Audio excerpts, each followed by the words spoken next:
সুরকার, প্রযোজক, সঙ্গীত নির্দেশক, অভিনেতা, সঙ্গীত শিল্পী শ্যামল মিত্রর ৩৮তম প্রয়াণ দিবস স্মরণে স্মরণাঞ্জলি নৈহাটি সমরেশ বসু কক্ষে। আপনারা এই খবর দেখছেন জনপ্রিয় পোর্টাল চ্যানেল সোশ্যাল মিডিয়ায় মহন্ত দাশগুপ্তর খবরে অনলাইন বার্তায়। ভালো লাগলে অবশ্যই সাবস্ক্রাইব করবেন।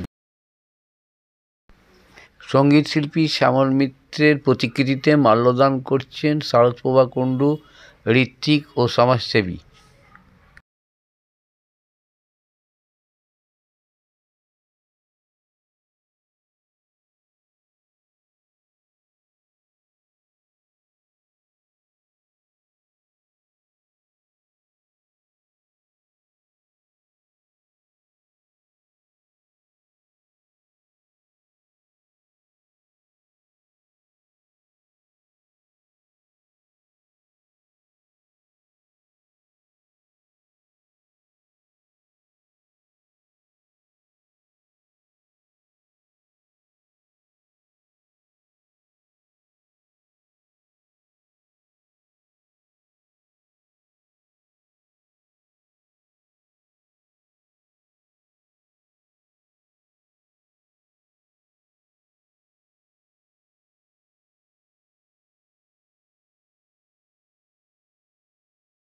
শ্যামল মিত্র সঙ্গীত শিল্পী শ্যামল মিত্র সম্বন্ধে বিশ্ববিখ্যাত শিল্পী শ্যামল মিত্র সম্বন্ধে সংক্ষিপ্ত বক্তব্য রাখবেন ঋত্বিক শারদপ্রভা কুণ্ডু। আমি মঞ্চে আমন্ত্রণ জানাচ্ছি। শারদপ্রভা কুণ্ডু মঞ্চে আসুন। অজিত সরকার চলে এসছে, প্রস্তুত থাকবেন।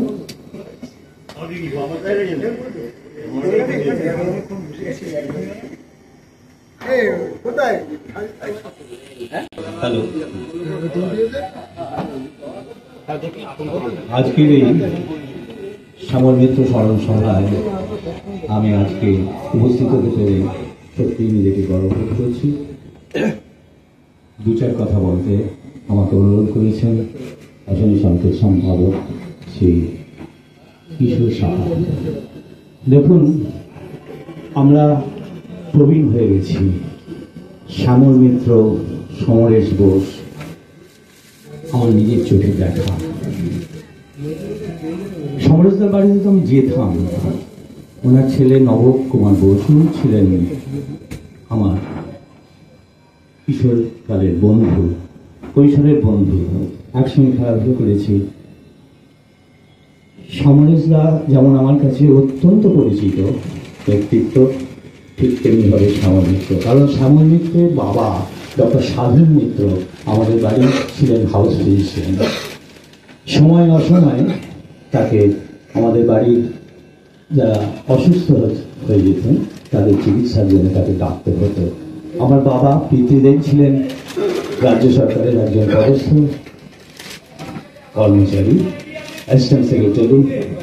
উনি ডক্টর বিধান রায়, প্রফুল্ল সেন এদের সঙ্গে কাজ করেছেন তার কর্মজীবনে।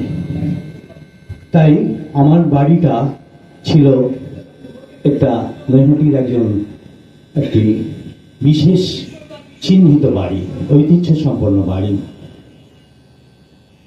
তাই সেই সূত্রে শ্যামল মিত্রের বাড়িতে আমার যাতায়াত ছিল। আমার দিদি যখন অসুস্থ হয়ে পড়েছেন, বাবা বলেছেন ডাক্তারবাবু একটু কল করে আসবি। তার বাড়িতে গেছি। কি সুন্দর বাড়ি। ডক্টর সাধন মিত্র আসতেন। আমার একবার প্যারাটাইফয়েড হয়েছিল। তিনি আমার গালটা টিপে বলছেন, কি সুন্দর মুখ, আহা। বলে উনি ওষুধ দিলেন। এবং তখন এখনকার দিনের মতন 14 ঘন্টা ওষুধ নয়, তখনকার দিনে মিক্সচার থাকতো আর একটু ওষুধপত্র, সামান্য ট্যাবলেট বা ক্যাপসুল থাকতো। সেরে গেলাম।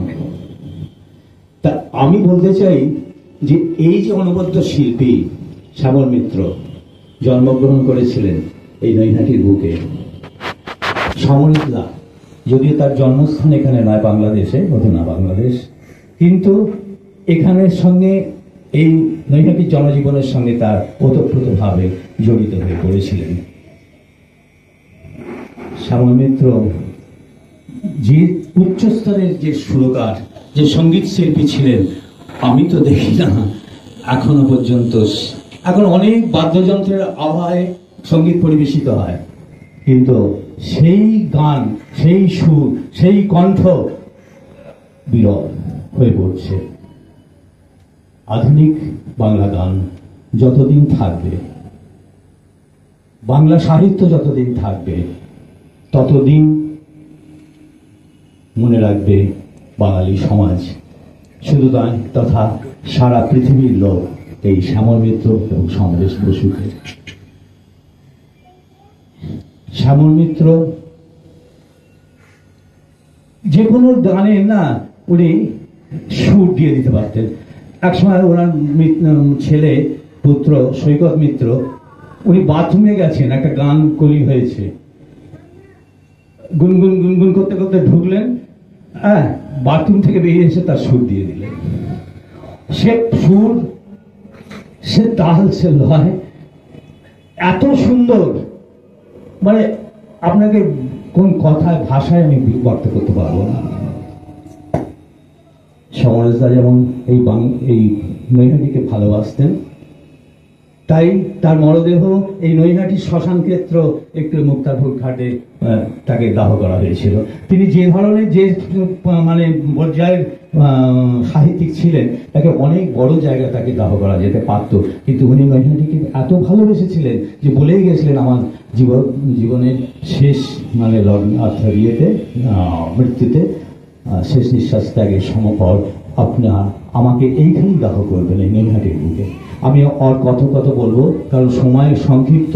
কিশোরদার অনেকে আছে যারা এখানে বক্তব্য রাখার জন্য উপস্থিত হয়েছেন বা সঙ্গীত পরিবেশন করবেন। আমি তাদের জন্য আমার এই ড্যাশ ছেড়ে দিয়ে আমি বিদায় নিচ্ছি আপনাদের কাছ থেকে। শুভ সন্ধ্যা।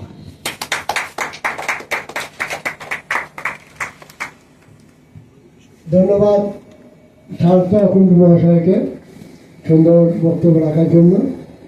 শ্যামল মিত্রের দুই ছেলে, শৈবাল মিত্র এবং সৈকত মিত্র।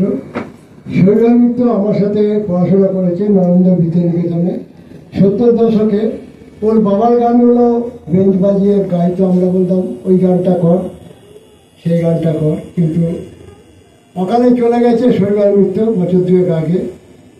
নয়টি উৎসব বইমেলায় এসেছিল, দেখা হয়েছিল দীর্ঘদিন পর।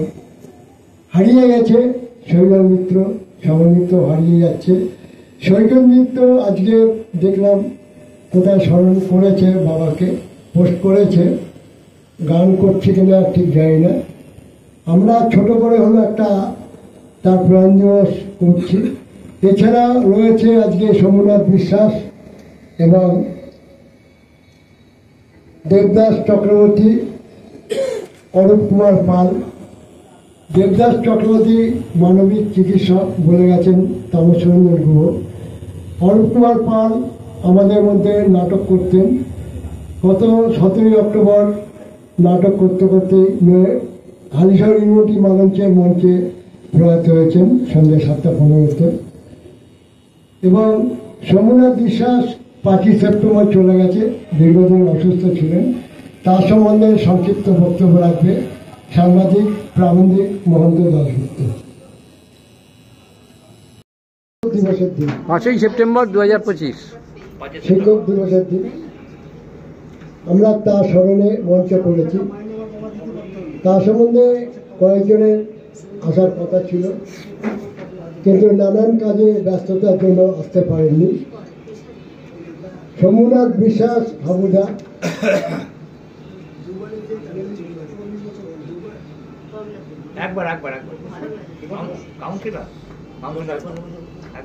নয়টি পৌরসভার পৌর প্রতিনিধি ছিলেন। সুন্দর প্রবন্ধ লিখতেন। আমি তার অনেকগুলো প্রবন্ধ ছেপেছি অসীম সংকেত পত্রিকা। অতুলচরণ দে, অবচরণ দে সম্বন্ধে এত মূল্যবান তত্ত্বভিত্তিক প্রবন্ধ হারিয়ে গেলেন হাবুদা। 2019 সালে দেখেছিলাম যখন অনেক রাজনৈতিক দলের ডামাডোলে সবাই পালিয়ে বেড়াচ্ছে, হারিয়ে যাচ্ছে, কিন্তু হাবুদা সামনে থেকে লড়াই করেছিলেন, ডাকাবুকো লোক ছিলেন। যখনই কোনো অনুষ্ঠান করতাম সমরেশ বসু বা শ্যামল মিত্রের ঠিক উপস্থিত হতেন, মাল্যদান করতেন। আজ তিনি আমাদের মধ্যে নেই, তাকে শ্রদ্ধা জানাই, প্রণাম করি। 2014 সালে নৈহাটিতে ঐক্যতান, তখন এই হলটা হয়নি, ঐক্যতান মঞ্চ নেই, সমরেশ বসুর জন্মদিন পালন করব। কলকাতা মহাবোধি সোসাইটি হবে, হল বুক করলাম। হাবুদাকে বললাম তোমাকে যেতে হবে, মানে ঠিক আছে যাবো। নৈহাটির থেকে 10 জন উপস্থিত ছিলেন, তার মধ্যে সমুদা একজন। প্রথম থেকে শেষ অবধি আমাদের সঙ্গে ছিলেন, খুব অমায়িক লোক ছিলেন। ওরকম লোক এখন পাওয়াই দুষ্কর। এখন অনেক অনেক পরিচিত সুবর্ণোধ্যায়ী আছেন।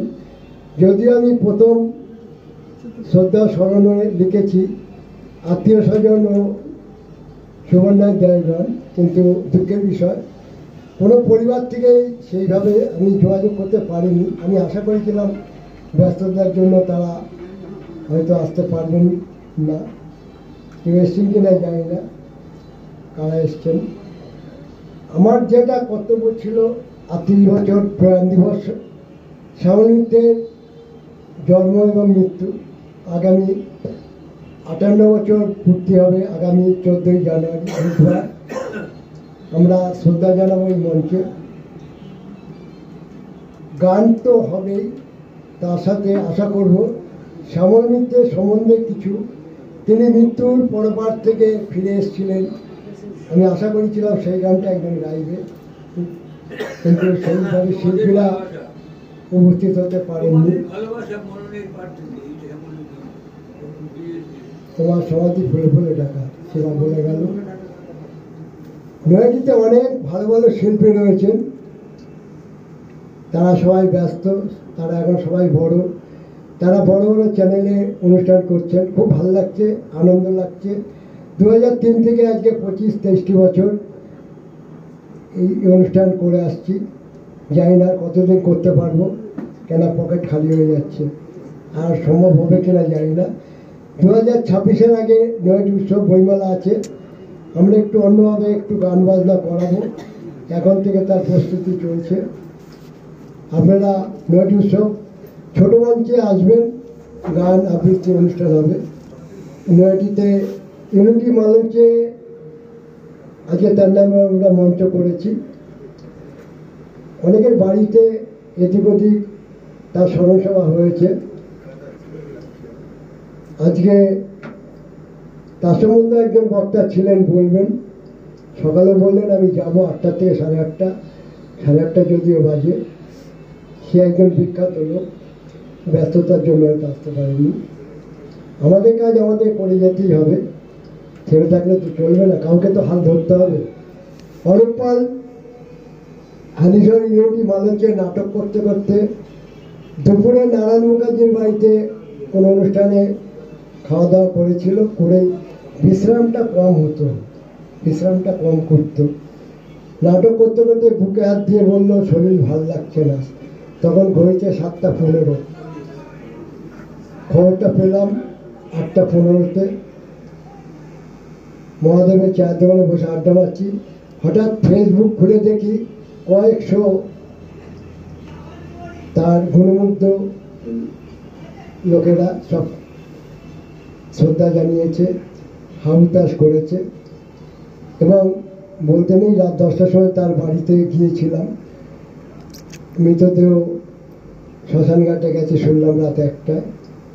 ছোট্ট করে তার বাড়িতে একটা স্মরণসভা হয়েছে, বিশাল করে কিছু করেনি, কেননা নিঃসন্তান ছিলেন। দেখে বোঝা যেত না অরূপকে, এত হাসিখুশি অমায়িক ব্যবহার, যার সাথে দেখা হতে বলতো ভালো আছো। নৈহাটিতে প্রায় 7-8টা দলে ও অভিনয় করেছে, গুরুত্বপূর্ণ অভিনেতা হিসাবে তাকে কেউ মনে রাখেনি, রাখবেও না। একটা নাটকে দেখেছিলাম, পার্কে বসে আছে 4-5 জন, হঠাৎ একটা ঘন্টা, স্কুলের ঘন্টা নিয়ে বাজাচ্ছে। এই যে এই ধরনের একটা নিম্নমানের অভিনয়, এবার কেন তুমি করো, তোমার তো বয়স হয়েছে, 73 না 74 হয়েছে, ছেড়ে দাও নাটক করা। তুমি নাটক দেখো, নাটক শোনো, গান শোনো, কেন যেচে অপমানিত হয়? সেকেন্ড হ্যান্ড মোবাইল কিনবেন বা বিক্রি করবেন, এক্সচেঞ্জ করতে চান পুরনো phone? Pappu mobile, Naihati Hazinagar fire ব্রিগেডের ঠিক পাশে আপনার মোবাইলের সেরা ঠিকানা। Samsung, Redmi, Realme, Oppo, Vivo, iPhone সহ যে কোনো ব্র্যান্ডের মোবাইল এখানে পাবেন 50 থেকে 80% ছাড়ে, তাও আবার গ্যারেন্টি সহকারে। হোলসেল ও রিটেল দুই পাওয়া যায়।